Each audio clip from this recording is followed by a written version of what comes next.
Greetings, ladies and gentlemen, and welcome to this latest narration of the web series The Burning Ones. If you're new to the series, there is a playlist listed down below in the description, and as always, I hope that you enjoy. Chapter 13, The First Smile. Once upon a time, there was a little boy who lived on the planet Earth, in a city known as Belfast. He was very much like the other little boys. He loved to ride wobbly two-wheeled physics experiments known as bicycles. He was not overly fond of mud or girls, both seemed messy, but he feared he might get over these reservations one day and become like the other humans. He loved fluffy canines and the sweet shop on the corner. Early on in his life, the boy felt that fighting was one of the very best things to ever be invented. He waited for the excuse because, as you may be aware, fighting for no reason at all is wrong. If there was another child being bullied, that seemed the best excuse. This was second only to insults thrown down upon one's mother, church, or football team. In which case, all bets, as they say, were off. He was a scrapper. There were many like him. There were other boys with bigger fists, taller shoulders, faster legs. No, these were not the things which made this boy unique. This boy was unique because he saw things. He saw things others did not. Shadows and lights, the kind of figures that moved but only existed between winks in the corner of one's eye. The kind which vanish like they were never there if one dares to look for them. When he spoke of these shadows, the boy's friends looked at him in confusion, waiting for the punchline, and then laughed because he was the joke. When he told an adult, that didn't particularly go well either.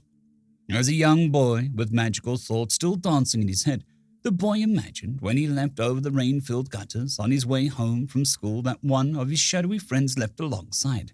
When he reached for the ledge that was certainly ever so slightly just a hair too high and caught on nothingness, the boy imagined someone giving him a boost. When he bobbed and weaved and ducked every punch, infuriating his opponents, the boy imagined that he had the best boxing coach money could buy, sitting on his shoulder, showing him how to move.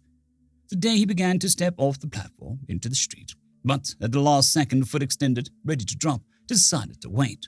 The day when he was almost run over by a bus. The young man wondered if something had changed his mind.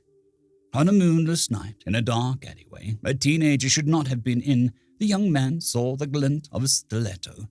He caught the blade in the hem of his canvas coat, just as he had seen it done in a spy film. Pure luck, perhaps, but it worked. He tussled with the villain and came out on top. He had survived, but now he had blood on his hands. He wasn't certain if he liked that feeling. He also felt something else. He knew deep down he should have never seen that knife coming. The physics just didn't support it. It should not have been possible. The authorities didn't believe his story. The truth, more or less, was that he had wandered down the wrong alleyway, and some sorry soul decided his money would look better in their own hands. He was a young Belfast scrapper, not the prettiest, not possessing the brightest marks. His collar was the wrong color, and this wasn't the first time he had tussled. The authorities had made their decision on what kind of man the boy was. That isn't entirely true. This was one man, in this case the only man who mattered, the judge. The judge looked on the ruffian, sternly at first, and then the lights around him warmed. He laid down his gavel and took a second look at the young man. He gave the one all the others had deemed a criminal a choice. Take the king's shilling, he said. All your misdeeds will be wiped clean. Having nothing better to do, and no idea how to return home with blood in his hands, the young man decided that this might be a boon for him. For a soldier always has a war to wage. On the battlefields of Angkor 5, his mettle was tested. On the sky trenches of Halon, his valor proven. Soon the boy, now a young man, was promoted and led young boys, yet to become men, into their first battles. The scrapper from Belfast proved him time and time again over the hills and far away. He was successful. Still, each time he went out, the man felt surely he did tempt fate. One day, his luck would run out. He continued, for his heart was brave, and he fought as he always did. He fought with his eyes open, waiting for the shadows to move, waiting for the light to be just right. He was good at it. he was very good at it. One day, however, he was not good enough. He waited too long. He bobbed when he should have weaved. Death came for him, riding upon a blazing tungsten rod. The man's luck, it seemed, had run out. The metal projectile cut through the hull of the ship like butter. It turned one of his men's heads into a red mist. It kept coming. The rod struck Commander Mark Tarrow in the face, but it was not the end. The glancing blow tore out pieces of his skull. It ripped flesh from bone and vaporized vitreous tissue. But it did not kill. When Mark Tarrow awoke in the hospital on Callisto, he was not the same. The man who was never beautiful was now a patchwork, his face held together by synthetic bone and biogel. His eyes and nerve fibers leading to his brain had been replaced by a fully cybernetic ocular organ. When Mark Tarrow awoke in the hospital, he became acutely aware of something he had suspected his entire life. He was not alone. It was standing beside his bed, between the healing plasma vials and the monitor systems. The figure he had always imagined he saw in the corner of his eye, but had never been able to fully glimpse, was here with him.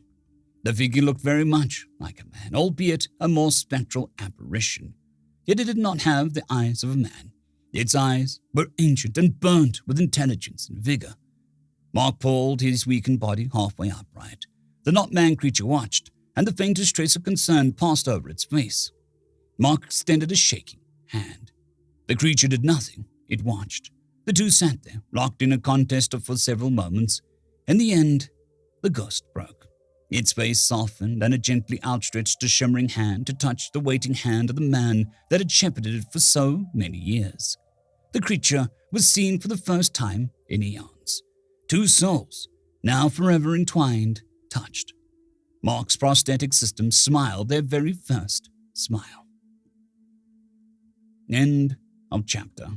I'd quickly like to thank the T5 peeps: Cold War Boomerwaffen, Sevaren Serberous, Bushmaster 177, Henry the Red, Casper Arnholtz, Cold War Boomerwaffen, Elijah Silvercross, Dragzoon W.R.E, and Sevaren Serberous. Thank you very much.